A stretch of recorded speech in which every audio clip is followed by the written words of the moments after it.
నమస్తే హరీష్ గారు. నమస్తే అండి. సార్ ఎలా ఉన్నారు సార్? All good. ఎలా ఉన్నారు? Yeah super good sir, thank you. Sir ఇప్పుడు మామూలుగా ఒక పొరపాటుకి ఒక తప్పుకి ఏంటి సార్ డిఫరెన్స్?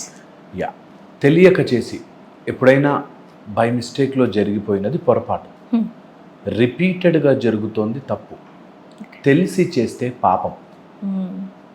చాలా ఇంపార్టెంట్ ఇది. మీరు 2 అడిగారు, నేను 3 చెప్తున్నాను.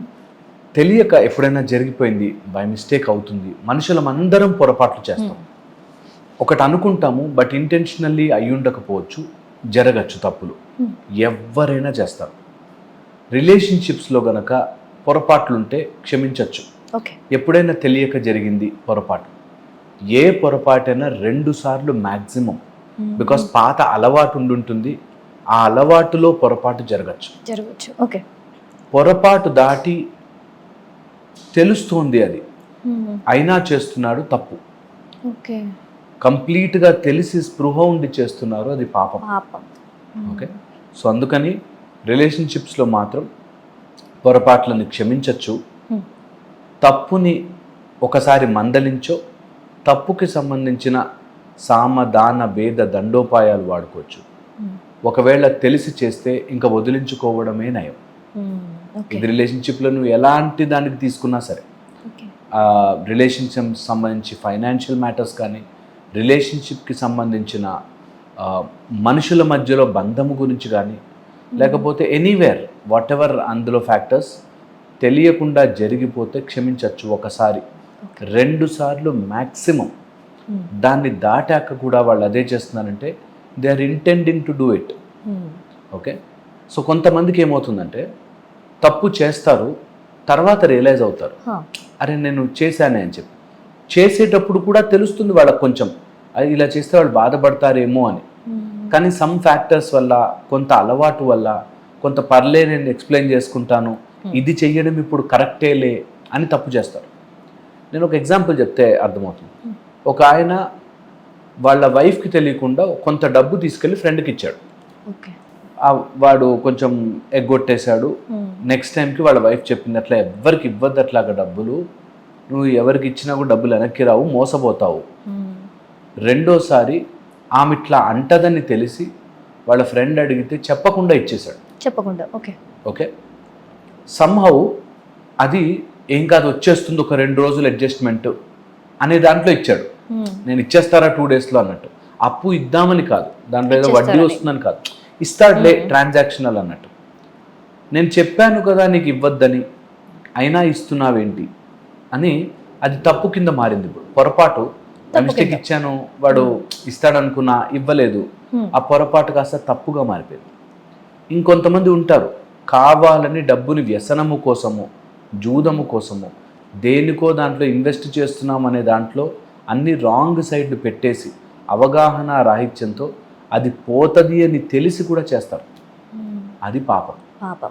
సో ఇంత క్లియర్గా ఎనీ రిలేషన్షిప్లో పెట్టుకోవాలి. ఇవి క్లారిటీ ఉంటే మనకు రిలేషన్షిప్లో డౌట్లు రావు, రిలేషన్షిప్లో ఎక్కడ నిర్ణయం తీసుకోవాలో తెలుస్తుంది. నా దగ్గరకు వచ్చేవాళ్ళు చాలామంది ఈ తప్పు దగ్గర, పాపం దగ్గర మిగిలిపోయి ఆగిపోతారు. ఇప్పుడు ఆగాలా వద్దా, ఉండాలా వద్దా, వాడిని క్షమించాలా వద్దా. క్షమించడం క్షమించకపోవడం ఈజ్ అ పర్సనల్ లెవెల్. నువ్వు బాధపడడం బాధపడకపోవడంకి యూజ్ అవుతుంది ఇది. సపోజ్ ఒకడు పొరపాటు చేశాడు, బాధపడకు, ఫర్గివ్ దెమ్. ఒకడు తప్పు చేస్తున్నాడు, ఒక మిస్టేక్ అయిపోతుంది, కావాలని చేస్తున్నాడు, వాడిని ఆ క్యారెక్టర్లో కరెక్ట్ చేయగాని నువ్వు బాధపడు. అరే నేను ఎంత చెప్పినా మా ఆయన వినడే, మా ఆయన వినడే, మా ఆవిడ వినదే, అందులోకి వెళ్ళకు. You try to change that fellow. Third, పాపము చేసే వాళ్ళని నువ్వు మార్చాలని ప్రయత్నం చేసి డ్రైన్ అయిపోతావు, కానీ వాళ్ళు మారరు. పాయింట్లెస్. అక్కడ ప్రయత్నం చేసి అనవసరమైన pressure, time waste, energy waste, వాళ్ళ ఓపిక వేస్ట్. ఓకే, సో ఇంతే సింపుల్గా దీన్ని తీసుకోవచ్చు. నేను ఇంకొక అడుగు పైకి వెళ్ళి చెప్తా. ఒకవేళ ఇలాంటి మనకి వ్యసన రూపంలో కానీ, అంటే ఆల్కహాల్, డ్రగ్స్, లేకపోతే వేరే జెండర్ అట్రాక్షన్స్తో ఉంటే ఖచ్చితంగా అది పాపము కిందకే కౌంట్ చేసుకోవాలి. అది ఉండదు. అది ఎన్ని రోజులు మనకు చాలా ఓపిక కావాలి అది సెట్ చేసుకోవడానికి. వెంటనే take legal help, police help. ఒకవేళ డ్రగ్ ఎడిక్ట్స్ అట్లా ఉంటే టోల్ ఫ్రీ నెంబర్స్ ఉన్నాయి. ఇప్పుడు కాల్ చేసి డీ అడిక్షన్ సెంటర్స్కి వెళ్ళి దాన్ని డీల్ చేయాలి. అయ్యో మారుతాడేమో, చెప్తే అర్థం చేసుకుంటాడేమో, అలాంటి దాంట్లోకి వెళ్ళొద్దు, టైం వేస్ట్ చెయ్యొద్దు. చాలా మంది అదే మిస్టేక్ చేస్తారు సార్, మారుతారు మన వాళ్ళే కదా. సంవత్సరాలు జరిగిపోతాయి, 1-2 కాదు, సంవత్సరాలు తరబడి అందులోనే ఉండిపోతారు. Which will always spoil. అది నీ ఏజ్ అయిపోతుంది, ఎనర్జీ అయిపోతుంది, ఓపిక అయిపోతుంది, పిచ్చెక్కిపోతుంది, అయినా మారరు. So this is very very dangerous. ఇది ఒక ఆస్పెక్ట్. రెండో ఆస్పెక్ట్ వచ్చేసి, ఒకవేళ వాళ్ళు మారాలి అనుకున్న ఎవరి ఇన్ఫ్లుయెన్స్తోనూ ఉంటారు. అదర్ పీపుల్ ఇన్ఫ్లుయెన్స్తో ఉన్న వాళ్ళని మార్చే ప్రయత్నము చేయాలి, బట్ వాళ్ళతో ఫైట్లోకి వెళ్ళొద్దు. ఎందుకంటున్నానంటే, ఒకవేళ ఫైట్లోకి వెళితే మనం ఎప్పుడు చెడ్డవాళ్ళం అయిపోతాం, అవతల వాడు ఎప్పుడు హీరో అయిపోతాడు, స్వీట్ పర్సన్ లాగా వాళ్ళు బిల్డప్ ఇస్తారు.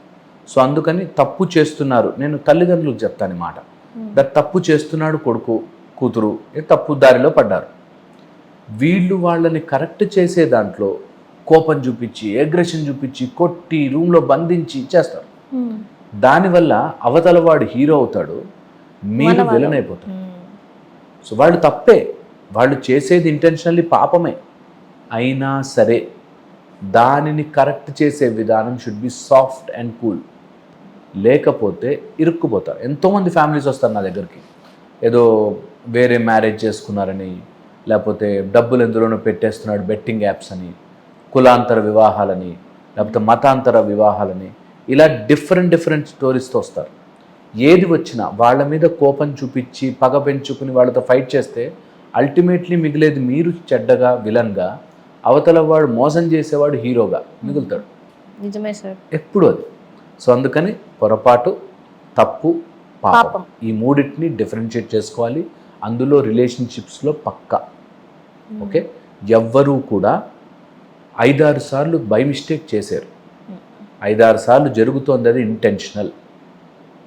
అది సెల్ ఫోన్లో చాటింగ్ దగ్గర నుంచి మొదలు పెట్టుకుని, రియల్ లైఫ్లో బయట తిరిగే దగ్గర నుంచి మొదలు పెట్టుకుని, అప్పులు చేసే దగ్గర నుంచి అన్ని రకాలుగాను ఉంటాయి. దీంతో జడ్జిమెంట్ ఈజీ అయిపోవాలి. మనుషులుగా మనం చేయగలిగింది ఏంటంటే, ఏదైనా తెలుసుకుని దాని మీద విచక్షణ పెంచుకోవడం, దాన్ని కొంచెం అండర్స్టాండ్ చేసుకుని దాని పైనకి ఎదిగి ఆలోచించడం. దానికి ఇవన్నీ ఇన్ని క్లాసులు చెప్పేది కూడా ఒక తెలుసుకుని, దీని గురించి నేను ఎక్కువ ఆలోచించి టైం వేస్ట్ చేసుకోదలుచుకోలేదు అనేది తెలుసుకోవాలి. చాలామందికి అది అర్థమైనా ఏంటో చేయలేరు సార్, ఏంటో చేయలేరు, కష్టమైపోతుంది. కష్టమైనా సరే అది ప్రయత్నం చేస్తే ప్రశాంతంగా ఉంటారు.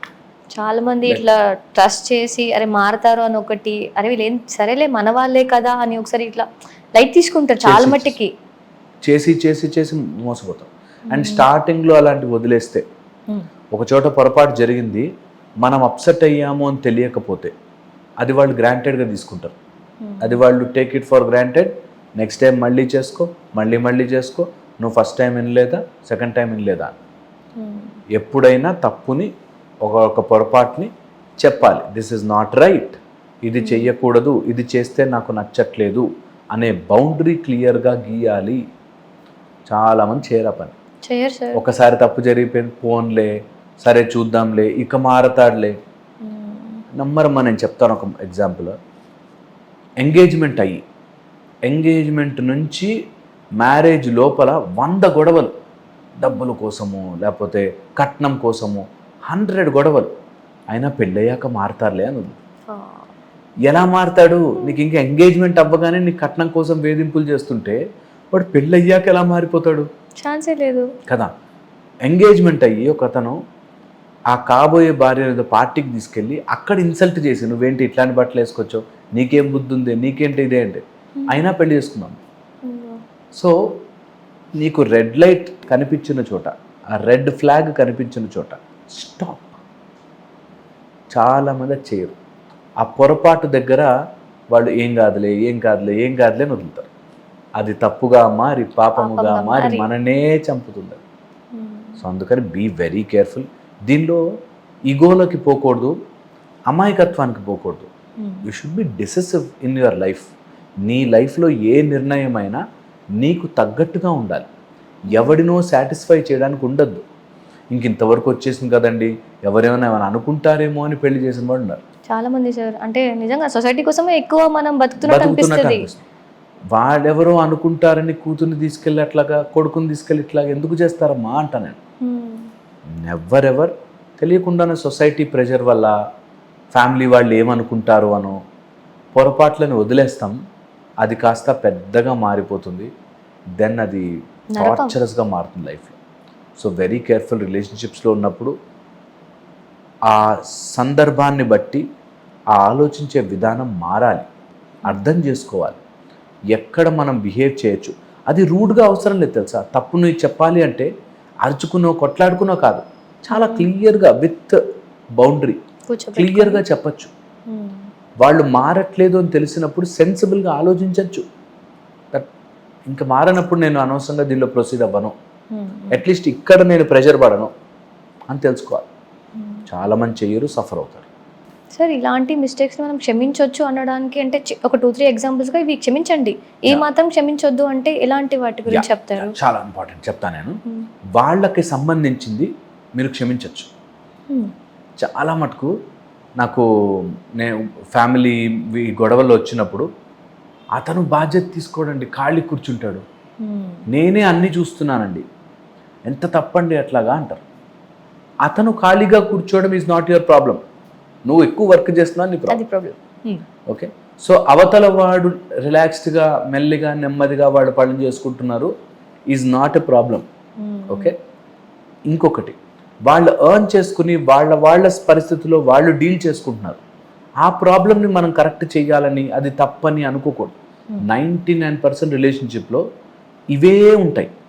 దట్ వీళ్ళకి నచ్చినట్టుగా వాళ్ళు బతకట్లేదు కాబట్టి అది తప్పు అని చూపిస్తారు. అలా అవుతుంది. అది నెంబర్ 1. సెకండ్ వచ్చేసి కొన్ని రకాల వాళ్ళకి నచ్చిన విషయాన్ని మనం ఇగ్నోర్ చేసేయచ్చు.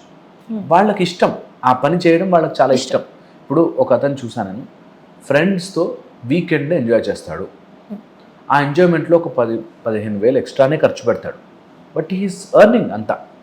వీకెండ్ నా టైం, నేను ఎందుకు దాని గురించి పాడు చేసుకోవాలి, నా లైఫ్ నేను ఎంజాయ్ చేస్తా, ఏం దాచిపెట్టుకోవాలి డబ్బులు అన్నట్టు. ఓకే, వాళ్ళకి సంబంధించింది మీరు కరెక్ట్ చెయ్యొద్దు, తప్పులు ఎంచద్దు. That's okay, forgiven. Very very important. ఇంకోటి ఏంటంటే, ఏదైనా గ్రోత్ కోసం ట్రై చేస్తున్నప్పుడు తప్పులు ఫర్గివ్ చేయొచ్చు. వాళ్ళు ఏదో ప్రయత్నం చేస్తున్నారు, ఒక జాబ్ కోసమో, ఏదైనా కొత్త కంపెనీ పెడదామనో, లేకపోతే స్టార్టప్ చేస్తున్నారు, వాళ్ళు ఏదైనా వాళ్ళ లైఫ్లో ఏదైనా సాధించడానికి ట్రై చేస్తున్నారు. అందులో ఫెయిల్ అయినా పర్లేదు, అందులో తప్పులైనా పర్లేదు, దే విల్ లెర్న్. అందులో ఎప్పుడు కూడా మనము పాయింట్అవుట్ చేసి నువ్వు ఇంతే, నువ్వు వేస్ట్ ఇట్లా అనకూడదు. ఓకే, అండ్ వాళ్ళ పేరెంట్స్కి సంబంధించి, వాళ్ళ రిలేషన్స్కి సంబంధించి వాళ్ళు ఏమైనా చేసుకుంటే అది వాళ్ళ ఇష్టం. మొత్తం అంతా తీసుకెళ్ళి అక్కడ పెట్టేస్తాడండి అని కంప్లైంట్ ఇస్తారు. ఆయన సంపాదించుకుంటున్నాడా, ఆయన చేసుకుంటున్నాడా, నీకు రావాల్సినవి నీకు వచ్చాయా, అంతే. దాని తర్వాత ఆయన మనీ ఏం చేసుకుంటున్నాడు అనే దాంట్లో పడ్డారు అంటే you are always at finding faults. ఎప్పుడు మిస్టేక్స్ అందులోనే ఇరుక్కుంటారు. So don't do that. అది ఒక చాలా ఈజీగా మనకు అర్థం కావడానికి.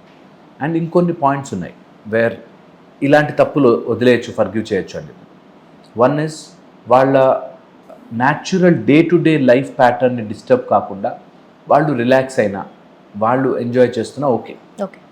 ఒక పేరెంట్ నాకు తెలుసు, అబ్బాయి బాగానే ఉంటాడు చూడడానికి, మరీ 6 ప్యాక్ యాబ్స్ లేకపోయినా రెస్ట్ తీసుకుంటాడు, సండేస్ చిల్ అవుట్ అవుతాడు, ఎంజాయ్ చేస్తాడు. ఇంకా వీళ్ళకి నచ్చదు అసలు. ఏంటండి ఒక డైరెక్షన్ లేకుండా ఎక్సర్సైజ్ చేయడు, పొద్దునే పూజ చేసుకోడు, ఇది వాళ్ళ కంఫర్ట్ జోన్లో ఉండి వాళ్ళ పనులు అన్నీ చేసుకుంటే యావరేజ్గా చాలు. అందరూ ఏం 6 ప్యాక్ యాబ్స్ తెచ్చుకుని రితిక్ రోషన్లా ఉండాల్సిన పని లేదు. ఓకే, అలాంటి విషయాల్ని ఇది పొరపాటు, ఇది తప్పు, ఇది తప్పు, ఇది తప్పు చేయి. ఇంకొక లాస్ట్ పాయింట్ చెప్తాను, దట్ వాళ్ళ పొరపాటుని వేరే వాళ్ళ ముందు కరెక్ట్ చేయొద్దు. ఇది కూడా చాలామంది చేస్తారు. దట్ మావాడు వినడండి, నా భార్య ఎంతేనండి, నా భర్త అసలు వేస్ట్ అండి అని వీళ్ళ పొరపాట్లని వేరే వాళ్ళ ముందు ఎత్తి చూపిస్తుంటారు. అది ఎప్పుడూ చేయకూడదు. అలా చేయడం వల్ల వాళ్ళ పొరపాటు తప్పు నిజమవ్వుగాక నిజమవుతుంది, అండ్ వీళ్ళ కారణం వల్ల అవుతుంది. సో ఎప్పుడు చేయకూడదు. Okay, I think these are the points అందరూ కన్సిడర్ చేసుకోవాలి. థ్యాంక్ యూ సార్, మీ వాల్యుబుల్ టైం మాకు ఇచ్చినందుకు థ్యాంక్ యూ.